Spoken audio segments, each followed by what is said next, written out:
오늘 목요일 새벽 가운데 열왕기상 11장을 통하여서 우리에게 주시는 말씀은 여로보암의 기회라는 말씀으로 우리에게 또 은혜를 나누고자 합니다. 솔로몬은 많은 업적을 남겼지만 말년 가운데 하나님께 전심으로 나아가지 못했습니다. 나라가 금으로 많이 채워지고 또 부강해지게 되었지만도 우상 숭배에 빠지게 되었죠.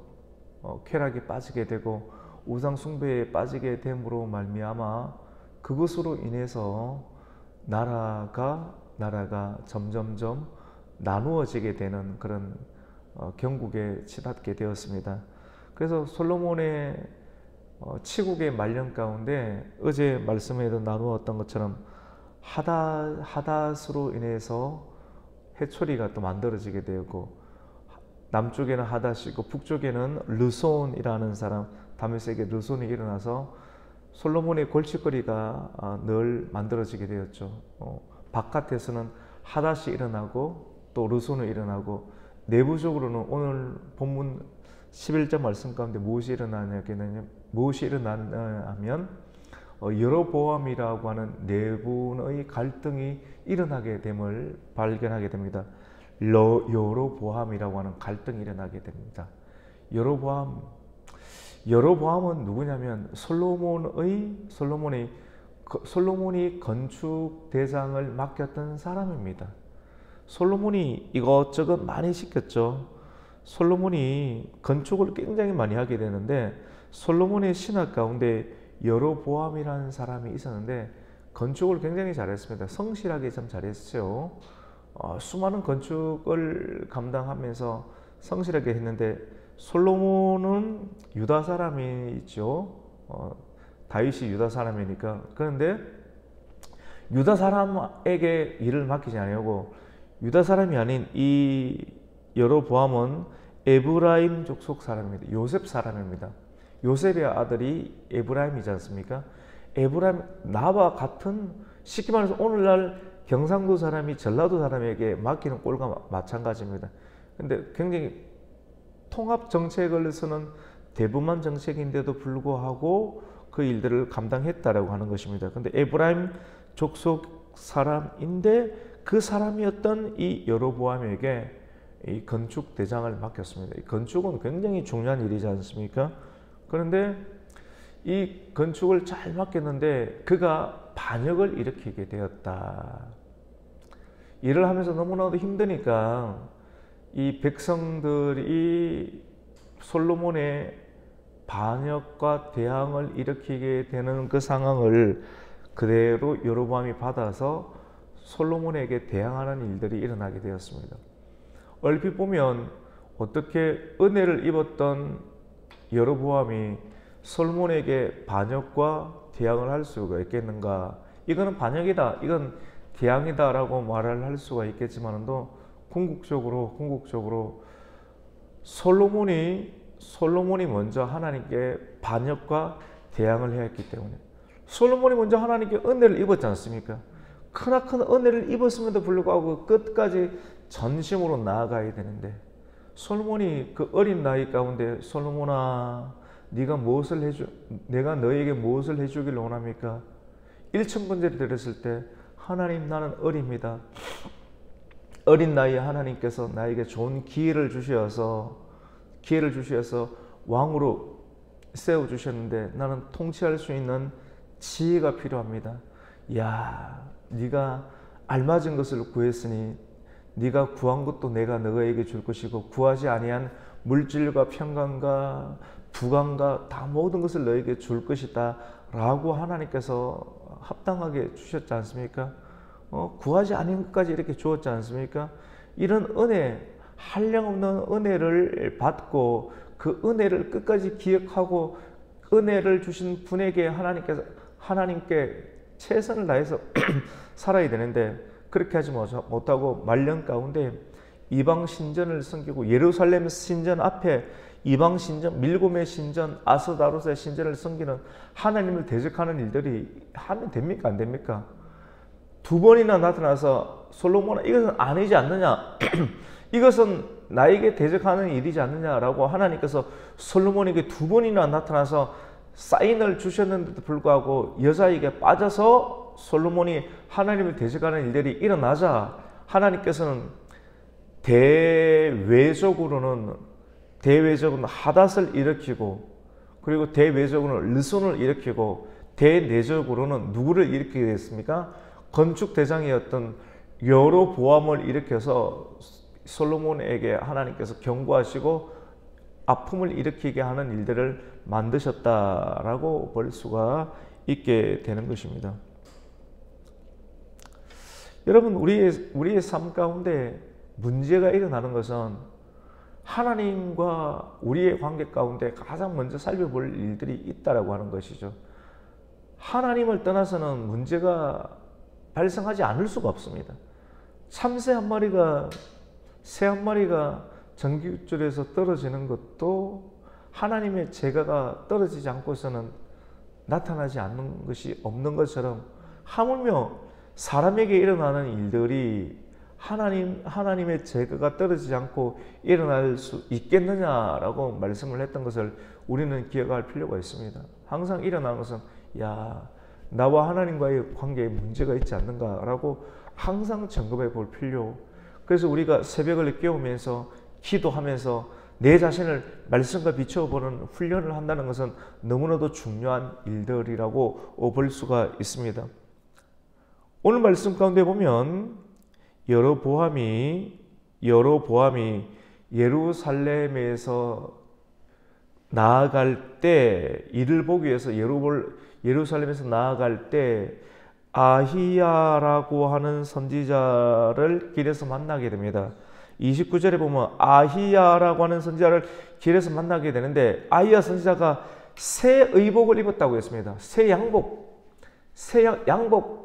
양복점에 가서 양복점을 하나 딱 맞추게 되는데 그 새 의복을 딱 만나서 두 사람이 딱 만나게 되는데 만나자마자 자기가 입고 있던 의복을 12조각으로 나누게 되었다.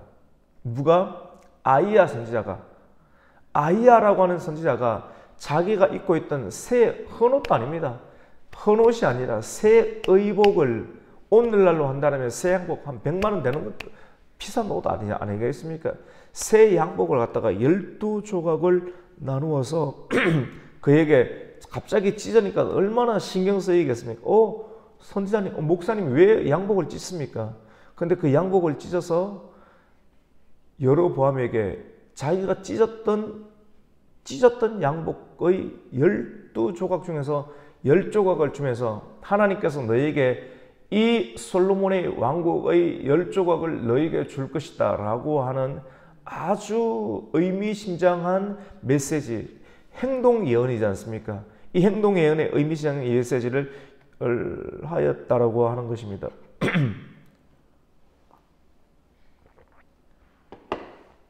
그리고 이 메시지를 하면서 언어적인 메시지를 합니다.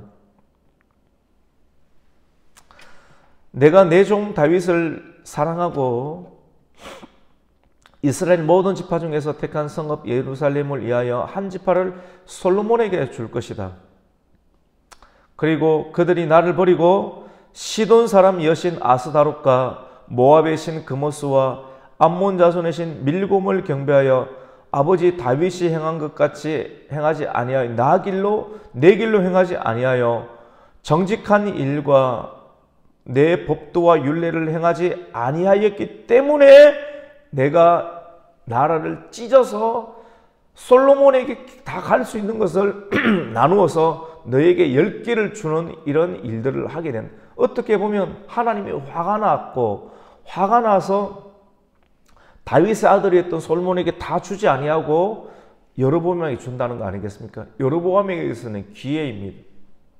솔로몬에게 있어서는 솔로몬에게 충분한 기회를 주었지만 그 기회를 선용하지 못했기 때문에 그 선용하지 못한 것이 누구에게 그 기회가 넘어가게 되었습니까? 그 기회가 여로보암에게 넘어가게 되었습니다.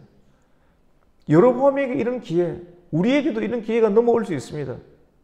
사울에게 기회가 넘어갔는데 그 사울이 기회를 선용하지 못했으니까 사울이 선용하지 못한 기회가 누구에게 넘어갔습니까? 다윗에게 넘어갔고 다윗이 기회를 잘 선용했기 때문에 다윗의 기회가 솔로몬에게 갔고 솔로몬이 기회를 선용하지 못했기 때문에 그 기회가 누구에게 넘어갔습니까? 여로보암에게 기회가 넘어갔다라고 하는 것입니다. 여로보암에게 넘어간 기회를 선용하지 못하면 이 기회는 또 누구에게 넘어갈 수밖에 없다라고 하는 것을 성경은 우리에게 말씀을 하고 있습니다.